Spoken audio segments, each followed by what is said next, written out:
नमस्कार, मैं हूं आपके साथ नम्रता शर्मा। एनडीए और चिराग पासवान दोनों के बीच क्या कनेक्शन है समझ से परे है, लेकिन कुछ कनेक्शन तो जरूर है क्योंकि जिस तरह की खबरें सामने आती हैं वो इसी तरफ इशारा करती हैं। बिहार में हम सब ने देखा किस तरीके से जो एलजेपी नेता हैं चिराग पासवान, उन्होंने साफ तौर पर कहा कि जहां जहां हमारे प्रत्याशी खड़े हैं हमें वोट दीजिए, जहां जहां पर बीजेपी के प्रत्याशी खड़े हैं वहां पर उनको वोट दीजिए। शुरुआत से ही चिराग पासवान को बीजेपी की बी टीम कहा जा रहा था।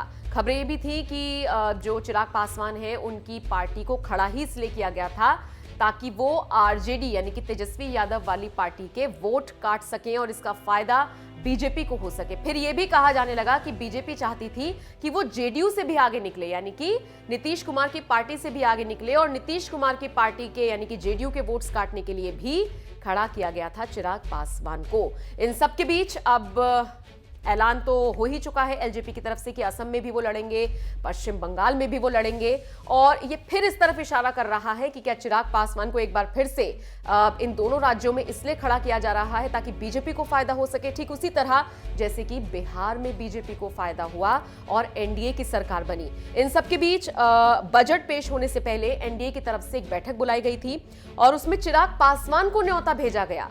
इसको लेकर अब घमासान मचा हुआ है। कई ऐसे नेता हैं जो नाराज बताए जा रहे हैं और कहा यह भी जा रहा है कि खासकर जेडीयू के नेता और स्पेशली मुख्यमंत्री नीतीश कुमार इससे नाराज बताए जा रहे हैं। उनका कहना है कि चिराग पासवान को इतनी तवज्जो क्यों दी जा रही है।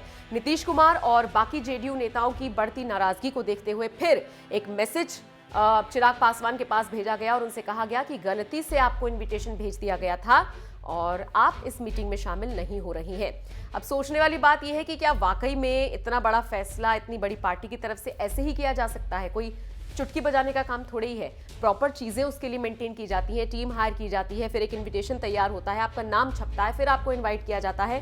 बहरहाल जो चीजें हो रही हैं वो तो सबको दिख ही रही हैं, लेकिन दूसरी तरफ चिराग पासवान और एनडीए को लेकर जो खबरें आ रही हैं उसको लेकर घमासान मचा हुआ है। आप बताइए, आपको क्या लगता है चिराग पासवान क्या एक बार फिर से असम और पश्चिम बंगाल में चुनाव लड़कर बीजेपी को फायदा पहुंचाने वाले हैं? आपका जो भी मानना हो ये तो आप हमें बताइएगा ही। साथ ही साथ आपको ये भी बता दें, बिहार में भले ही चिराग पासवान की पार्टी खड़ी हुई हो लेकिन 243 सीटों में से केवल एक सीट वो अपने नाम कर पाई थी। ज्यादा अच्छा प्रदर्शन एलजेपी का नहीं रहा था। तो इस खबर को लेकर आपकी राय कमेंट करके हमें जरूर बताएं।